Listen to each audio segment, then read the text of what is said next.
ভিডিওটি ভালো লাগলে অবশ্যই চ্যানেলটিকে সাবস্ক্রাইব করে লাইক কমেন্ট শেয়ার করে রাখবেন। ড্রয়িং রুমের মাঝখানে শক্ত হয়ে দাঁড়িয়ে রইলাম। গালে রোকেয়ার 5 আঙুলের জ্বালা আর কান ভো ভো করে শব্দের চেয়েও বেশি জ্বলছিল বুকের ভেতরটা। অপমানে আর লজ্জায় আমার চোখ দিয়ে টপ টপ করে পানি গড়িয়ে পড়ছিল। কিন্তু রোকেয়ার ভেতরের আগ্নেয়গিরির বিস্ফোরণ তখনও থামেনি। ও যেন বছরের পর বছর ধরে জমিয়ে রাখা সব কষ্ট আর অবহেলার বিষ একেবারে আমার ওপর উগড়ে দিচ্ছিল। রোকেয়া আরও সামনে এসে একদম আমার গা ঘেঁষে দাঁড়ালো। ওর চোখের তারা দুটো থরথর করে কাঁপছিল। ও গলা উচিত চিৎকার করে বলতে লাগলো, বিয়ের পর থেকে তুই আমাকে শুধু কষ্টই দিয়ে এসেছিস। কখনো একটা ভালো কথা বলিসনি, কখনো ভালোবাসার নজরে তাকাসনি। আমাকে মানুষের সামনে নিয়ে যেতে তো লজ্জা করতো, তাই না? আমি তোর একটু ভালোবাসা পাওয়ার আশায় সারাদিন পথ চেয়ে বসে থাকতাম। তোর চোখের দিকে তাকিয়ে কথা পর্যন্ত বলতে সাহস পেতাম না, শুধুমাত্র আমার গায়ের রঙটা কালো বলে। দিনের পর দিন তুই আমাকে অবহেলা করেছিস, কষ্ট দিয়েছিস, আর আমি ঘরের কোণে বসে মুখ বুজে সব সহ্য করেছি। কিন্তু তুই যে এত বড় একটা লুচ্চা আর চরিত্রহীন তা আমি স্বপ্নেও ভাবিনি। রোকেয়ার প্রতিটি শব্দ যেন চাবুকের মতো এসে আমার গায়ে পড়ছিল। ও কান্না আর রাগের মিশেলে ফুঁসে উঠে আবার বলল, তুই ভেবেছিস আমার বাপের দেওয়া সুপারিশে চাকরি পেয়ে গ্রামের বলদ থেকে রাতারাতি হিরো হয়ে গেছিস, তাই না? আমার দেওয়া টাকায় তুই শহরের বাবুগিরি দেখাস। আমাকে ছাড়া যে তুই একটা আস্ত বলদ, গ্রামের অশিক্ষিত একটা চাষা, সেটা খুব শীঘ্রই হাড়ে হাড়ে টের পাবি। এখন বের হয়ে যা এই বাসা থেকে, বের হ ফকিন্নির বাচ্চা। আমার মুখের কোনো ভাষা ছিল না। অপমানে চোখের পানিতে ঝাপসা হয়ে আসা চোখে শুধু ফ্লোরের দিকে তাকিয়ে রইলাম। কী বা জবাব দেব তাকে? এই 4 তলার বিলাসবহুল কোটি টাকার ফ্ল্যাটটাও তো ওর বাবা রোকেয়ার নামেই কিনে দিয়েছিল। এখানে আমার তো নিজের বলতে 1 ইঞ্চি জায়গাও নেই। আমি আর এক মুহূর্ত সেখানে দাঁড়ানোর সাহস পেলাম না। গায়ে অফিস থেকে আসা সেই শার্ট প্যান্ট আর খালি পেটে অপমানের বোঝা নিয়ে সোজা বাসা থেকে বের হয়ে রাস্তায় নেমে এলাম। পেছনের ভারী কাঠের দরজাটা ঠাস করে বন্ধ হয়ে গেল। ভেতরে রোকেয়া দরজায় হেলান দিয়ে ফ্লোরে বসে অঝরে কাঁদতে লাগলো। রাস্তায় এসে গালে হাত দিয়ে হাঁটতে হাঁটতে আমার চোখের পানি আর থামছিল না। রাতে চেনা শহরের পথগুলোকে কেমন যেন অচেনা আর থমথমে মনে হচ্ছিল। নিজেকে পৃথিবীর সবচেয়ে নিঃস্ব আর অসহায় মানুষ মনে হচ্ছিল। মনে মনে ভাবছিলাম, আমাকে যে একদিন এমন অপমান সহ্য করে রাস্তায় নেমে আসতে হবে তা জীবনেও ভাবতে পারিনি। এখন আমি কোথায় যাব, কার কাছে আশ্রয় পাবো? ঠিক তখনই পকেটের মোবাইলটা উচ্চ শব্দে বেজে উঠল। পকেট থেকে ফোনটা বের করে স্ক্রিনে তাকাতেই দেখি সুমাইয়ার কল। মনটা বিষিয়েছিল, তাই প্রথমে কলটা ধরলাম না। কেটে যাওয়ার পর আবারও রিং হয়ে উঠল। তখন একটা গভীর শ্বাস ফেলে ফোনটা রিসিভ করে কানে ধরলাম। ওপাশ থেকে সুমাইয়া চিন্তিত গলায় বলে উঠল, কী ব্যাপার শাহেদ, এতবার কল দিচ্ছি, ধরছো না কেন? খুব ব্যস্ত নাকি? আমি কয়েক সেকেন্ড চুপ করে রইলাম। মনের মধ্যে এক অদ্ভুত চিন্তা খেলে গেল। এক মুহূর্তে আমার আর যাওয়ার কোনো জায়গা নেই, একমাত্র সুমাইয়াই আমার ভরসা। আমি ভাঙা গলায় বললাম, আমি বাসা থেকে বের হয়ে পড়েছি সুমাইয়া, ঝগড়া করে একদম রাস্তায় চলে এসেছি। আমি আর ওই বাসায় ফিরবো না। কথাটা শুনে সুমাইয়া বেশ অবাক হয়ে বলল, মানে তোমার ফ্ল্যাট থেকে তুমি বের হয়ে আসলে কেন? ওই মেয়েটাকেই তো ঘাড় ধাক্কা দিয়ে বাসা থেকে বের করে দেওয়ার কথা ছিল। তুমি নিজে কেন চলে আসলে? সুমাইয়া তো আর জানে না যে ওটা আমার ফ্ল্যাট নয়, ওটা রোকেয়ার বাবার কেনা ফ্ল্যাট, আর নামও রোকেয়ার। আমি লজ্জায় সত্যি কথাটা তাকে বলতে পারলাম না, চুপ করে রইলাম। আমাকে চুপ থাকতে দেখে সুমাইয়া সান্ত্বনা সুরে বলল, ঠিক আছে, মন খারাপ করো না, তুমি রাতের মতো কোনো একটা নিরাপদ জায়গায় থাকো। আমি কাল সকালে অফিসে এসে তোমার একটা ভালো ব্যবস্থা করে দেব। ফোনটা রেখে দিলাম। সারা রাত ফুটপাতে বন্ধ দোকানের সামনে পায়চারি করে আর ব্রেঞ্চে বসে কাটিয়ে দিলাম। অন্যদিকে পরদিন সকালে রোকে আর সহ্য করতে না পেরে কান্নাকাটি করে ওর বাবাকে ফোন দিল। ফোনে শুধু এটুকুই বলল, বাবা তুমি একটু তাড়াতাড়ি আমার বাসায় এসো। সকাল সকাল অফিসের উদ্দেশ্যে রওনা হয়ে গেলাম। সারা রাত রাস্তায় থাকার পর শরীরটা ভীষণ ক্লান্ত লাগছিল। অফিসের সামনে পৌঁছে দেখি গেটে এখনও বড় তালা ঝুলছে। কোনো উপায় না পেয়ে অফিসের সামনের ব্রেঞ্চটিতেই একা বসে রইলাম। কিছুক্ষণ পর একটা রিক্সা এসে অফিসের সামনে থামলো। রিক্সা থেকে সুমাইয়া নেমে এলো। আমাকে ওরকম জবুথবু হয়ে বসে থাকতে দেখে সুমাইয়া কাছে এসে দাঁড়িয়ে বলল, আসো আমার সাথে। সুমাইয়া আমাকে কাছের একটা ভালো রেস্টুরেন্টে নিয়ে গিয়ে বসালো এবং বেশ কিছু নাস্তার অর্ডার দিল। তারপর টেবিলের উপর হাত রেখে বলল, তোমার কিন্তু কাল রাতেই উচিত ছিল ওই মেয়েটাকে রাস্তা বের করে দেওয়া, আর তুমি তোমার নিজের ফ্ল্যাট থেকে নিজে বোকার মতো বের হয়ে চলে আসলে। আজই বাসায় গিয়ে ওরে বাসা থেকে বের করে দাও আর ডিভোর্স লেটার পাঠাও। সুমাইয়ার মুখ থেকে এমন কথা শুনে আমি ভেতরে ভেতরে চমকে উঠলাম। আসল সত্যিটা ঢাকতে আমি সুমাইয়াকে বানানো মিথ্যা কথা বললাম। এখন না সুমাইয়া, কয়েকদিন ওই বাসায় থাকুকও, তারপর একবারে ওকে ডিভোর্স দিয়ে ফ্ল্যাট থেকে বের করে দেব। সুমাইয়া আমার হাতটা চেপে ধরে চোখে মুখ ঘুরিয়ে বলল, যত তাড়াতাড়ি সম্ভব ওকে ডিভোর্স দাও শাহেদ। আর ওই বাসায় তোমার এক মুহূর্ত থাকার দরকার নেই। তুমি কয়েকদিনের জন্য একটা ভালো হোটেলে গিয়ে ওঠো, আমি সব দেখছি। আর ওইদিকে দুপুরের দিকে রোকেয়ার বাবা হন্তদন্ত হয়ে ওদের বাসায় এসে হাজির হলেন। দরজা খুলতেই রোকেয়া তার বাবার বুকে জড়িয়ে ধরে অঝরে কাঁদতে শুরু করলো। কেঁদে কেঁদে এতদিন ধরে চেপে রাখা সব সত্যি কথা, শাহেদের পরকীয়া, অহংকার, অফিসের কলিগ, শাড়ি কেনা আর সুমাইয়ার সাথে ছবি সব বাবার সামনে তুলে ধরল। মেয়ের এই করুণ দশা আর কথাগুলো শুনে রোকেয়ার বাবার মুখটা রাগে লাল হয়ে উঠল। তিনি মেয়েকে বুকের মধ্যে শক্ত করে জড়িয়ে ধরে বললেন, মারে আমার, তুই এতদিন ধরে ওই কুলাঙ্গার ফকিন্নির বাচ্চার জন্য এত কষ্ট পাচ্ছিস, আমাকে আগে একটা বার বলিসনি কেন? রোকেয়া ফুপিয়ে উঠে বলল, আমি ভেবেছিলাম সন্তান দুটোর মুখের দিকে তাকিয়ে হয়তো আস্তে আস্তে সব ঠিক হয়ে যাবে বাবা, কিন্তু ও তো দিন দিন পশুর চেয়েও খারাপ হয়ে গেছে। রোকেয়ার বাবা রাগে ফুঁসতে ফুঁসতে চিৎকার করে বললেন, আমি ওই কুলাঙ্গারের জীবনটা একদম জাহান্নাম বানিয়ে ছাড়বো। ও কি ভেবেছে একটা সামান্য চাকরি করে বলে ওর বিশাল ডানা গজিয়ে গেছে? ও জানে না ওই চাকরিটা আমি আমার এক কথায় দিয়েছিলাম, আর আমার এক কথায় একদিনেই ওর চাকরিটা খেয়ে ভাসিয়ে দিতে পারি। ওরে আমি রাস্তায় বসাবো।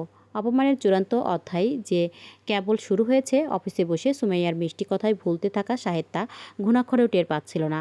অফিস ডেস্কে বসে ঘড়ির দিকে তাকিয়ে ভাবছিল, আজ আর ভুল করেও সেই ফ্ল্যাটের দিকে পা বাড়াবো না। রোকে আর ওর বাবা কি ভেবেছে? ওরা ভেবেছে ওদের ক্ষমতার দাপট আর টাকার গরম দেখালেই আমি ওদের পায়ে গিয়ে পড়ব। রোকেয়াকে ছাড়া শাহেদ খান বাঁচতে পারবে না। ওদের এই ভুল ধারণা আমি খুব শীঘ্রই ভেঙে দেব। আমি আমার স্বাধীনতায় বাঁচব, নিজের স্বপ্নের মতো করে নিজের জীবন গড়ে নেব। ওদিকে রোকেয়াও আর ঢাকায় এক মুহূর্ত রইল না। ওর বাবা ওকে আর বাচ্চা দুটোকে সাথে নিয়ে সোজা টাঙ্গাইলের উদ্দেশ্যে রওনা হয়ে গেল। চিরতরে ফাঁকা করে দিয়ে গেল ঢাকার সেই 4 তলার বিলাসবহুল ফ্ল্যাট। অফিস ছুটির পর আমি আর সুমাইয়া বরাবরের মতো একটা নিরিবিলি রেস্টুরেন্টে গিয়ে বসলাম। খাবারের টেবিলে বসে সুমাইয়ার সেই মিষ্টি হাসি আর নরম কথা শুনতে শুনতে আমার ভেতরের সব অপমান যেন এক নিমিষে উবে গেল। আমি মনে মনে পরিষ্কার বুঝতে পারছিলাম কাইয়া আমাকে মন থেকে ভালোবাসে। ও আমার প্রতি কতটা দুর্বল তা ওর চোখের দিকে তাকালেই স্পষ্ট বোঝা যায়। মুখে হয়তো এখনও সরাসরি কাউকে ভালোবাসার কথা বলিনি, কিন্তু আমাদের মনের লেনদেন তো অনেক আগেই হয়ে গেছে। রেস্টুরেন্ট থেকে বের হয়ে সুমাইয়াকে একটা রিকশায় তুলে দিয়ে ওর বাসার দিকে এগিয়ে দিলাম। তারপর নিজের পকেটের টানাটানির কথা চিন্তা করে শহরের একটা গলির ভেতরের বেশ কম দামি আর সাধারণ একটা মেসে গিয়ে উঠলাম। সারারাত স্যাঁতস্যাঁতে ঘরের ভাঙা খাটে শুয়ে কেবল সুমাইয়ার কথা আর নতুন করে জীবন শুরু করার সোনালি স্বপ্নের জাল বুনলাম। পরদিন সকালে বেশ খোশ মেজাজেই অফিসে গেলাম। কালকের অপমানের দাগগুলো মন থেকে ঝেড়ে ফেলে নিজেকে একদম ফ্রেশ লাগছিল। অফিসে ঢুকে সুমাইয়ার পাশের চেয়ারে গিয়ে বসলাম। দুজনে মিলে হালকা হাসাহাসি আর কাজের কথা বলছিলাম। ঠিক এমন সময় অফিসের পিয়ন এসে আমার টেবিলের সামনে দাঁড়ালো। একটু নিচু গলায় বলল, স্যার, ম্যানেজার স্যার আপনাকে তার রুমে ডাকছেন। আমি মনে মনে ভাবলাম, কয়েকদিন ধরে অফিসে একটু দেরি করে ঢুকেছি, তো হয়তো সেই বিষয়েই একটু ছাড়বে বা সতর্ক করবে। এতে ভয় পাওয়ার কিছু নেই। আমি জামার কলারটা একটু ঠিক করে দিয়ে ম্যানেজার স্যারের রুমের দরজায় নক করলাম। ভেতর থেকে অনুমতি পেতেই ভেতরে ঢুকলাম। স্যার আমাকে দেখে বেশ গম্ভীর মুখে বললেন, আসুন শাহেদ সাহেব, বসুন। আমি চেয়ারে বসার পর স্যার কোনো কথা না বাড়িয়ে ড্রয়ার থেকে একটা অফিসিয়াল ফাইল বের করলেন। তারপর চশমাটা খুলে টেবিলের ওপর রেখে একদম শীতল গলায় বললেন, শাহেদ সাহেব, অফিসে নিয়মিত দেরি করে আসা, আপনার স্ত্রীর উপর নির্যাতন চালানো এবং কোম্পানির কিছু নিয়ম ভঙ্গের অভিযোগে আপনাকে এই মুহূর্ত থেকে চাকরি থেকে বরখাস্ত করা হলো। কথাটা বলেই স্যার ফাইলের ভেতরের লেটারটা আমার দিকে এগিয়ে দিলেন। কথাগুলো শোনা মাত্রই যেন আমার মাথার উপর আস্ত একটা আকাশ ভেঙে পড়ল। চোখের সামনে সব কিছু একদম অন্ধকার হয়ে এলো। কান দুটো আবার ভো ভো করতে শুরু করলো। আমি তোতলাতে কাঁপানো গলায় বললাম, স্যার প্লিজ একটা বার বলুন, শুনুন। ম্যানেজার স্যার হাত তুলে আমাকে মাঝপথেই থামিয়ে দিলেন।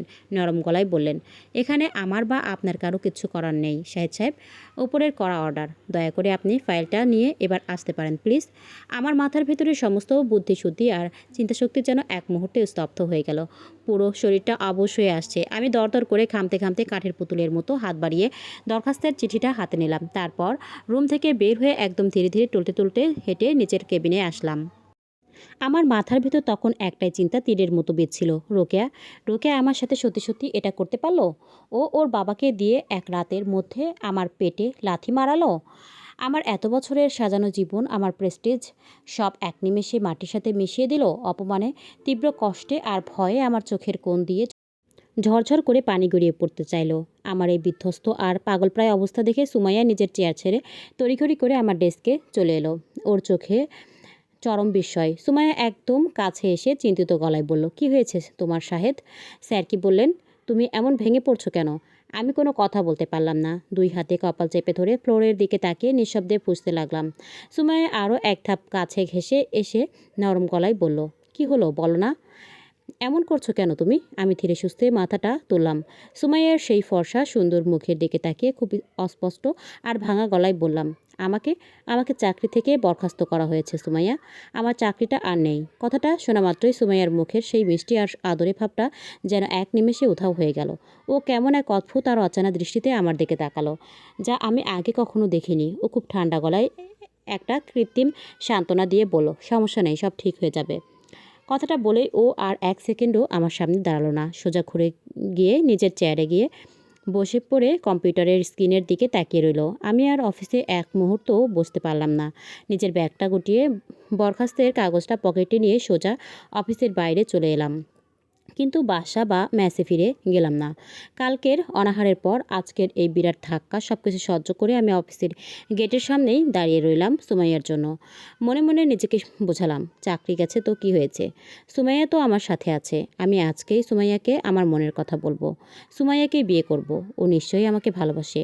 ও আমাকে কখনো ছেড়ে যাবে না। বিকালে অফিসের ছুটি হতেই কর্মচারীরা একে একে বের হয়ে যেতে লাগলো। একটু পর সুমাইয়াও হ্যান্ডব্যাগটা কাঁধে নিয়ে গটগট করে বের হয়ে এলো। আমাকে গেটের সামনে ওভাবে দাঁড়িয়ে থাকতে দেখে ও এগিয়ে এলো। সুমাইয়া আমার সামনে এসে খুব শক্ত গলায় বলল, চাকরি গেছে তো কি হয়েছে? কোনো সমস্যা নেই। আজকেই তুমি আমার সাথে উকিলের কাছে যাবে। ডিভোর্সের সব কাগজ রেডি করবে। তারপর আজকেই সোজা ওই বাসায় গিয়ে তোমার স্ত্রীকে ফ্ল্যাট থেকে বের করে দেবে। ওই মেয়ে অত দামি ফ্ল্যাটে থাকার কোনো যোগ্যতাই রাখে না। সুমাইয়ের কথাগুলো শুনে আমি এক মুহূর্তের জন্য থমকে গেলাম, কিন্তু আর সত্য গোপন করার কোনো উপায় ছিল না, কারণ সুমাইয়াই তো এখন আমার শেষ আশ্রয়। ও তো আমাকে ভালোবাসে। আমি সুমাইয়ার একটা হাত নিজের দুই হাতের মুঠোয় শক্ত করে চেপে ধরলাম। খুব আকুতি ভরা গলায় বললাম, সুমাইয়া, ডিভোর্স না হয় আমি আজকেই দিতে পারবো, কিন্তু কিন্তু আমার স্ত্রীকে আমি সেই ফ্ল্যাট থেকে বের করতে পারবো না। সুমাইয়া ভ্রু কুঁচকে চোখ দুটো বড় বড় করে জিজ্ঞেস করলো, মানে কেন বের করতে পারবে না? আমি শুকনো মুখে ঢোক গিলে সত্যি কথাটা বলেই ফেললাম। কারণ কারণ ওই ফ্ল্যাটটা আমার নয় সুমাইয়া, ওটা রোকেয়ার বাবার টাকা দিয়ে কেনা, আর ফ্ল্যাটের দলিলটাও রোকেয়ার নামে, নিজের নামে করা। কথাটা আমার মুখ থেকে বের হওয়া শেষ হতে না হতেই যেন বিদ্যুতের শক খেলো সুমাইয়া। ও এক মুহূর্ত দেরি না করে নিজের হাতটা আমার হাত থেকে ছাড়িয়ে নিল। আমি ভয় পেয়ে গিয়ে আবার কিছু বলতে পারলাম না। হাত বাড়িয়ে আবার ওর হাতটা ধরতে গেলাম, কিন্তু তার আগেই সুমাইয়া দুই ধাপ পিছিয়ে গিয়ে হাতটা সরিয়ে নিল। ওর মুখে সেই চেনা মায়াবী রূপটা এক সেকেন্ড যেন অচেনা হয়ে গেল। সুমাইয়া অত্যন্ত ঠান্ডা গলায় বলল, শাহেদ সাহেব, আপনাকে কিভাবে যে সান্ত্বনা দেবো আমি সত্যি বুঝতে পারছি না। যাই হোক, অত চিন্তা করবেন না। আজ আমাকে একটু তাড়াতাড়ি যেতে হবে। বাড়িতে আমার খুব জরুরি একটা কাজ আছে। কথাটা শেষ করেই সুমাইয়া পেছনে ফিরে একটা খালি রিকশা ডাক দিল। পরবর্তী পর্ব সবার আগে পেতে অবশ্যই চ্যানেলটিকে সাবস্ক্রাইব করে পাশে থাকবেন। ধন্যবাদ।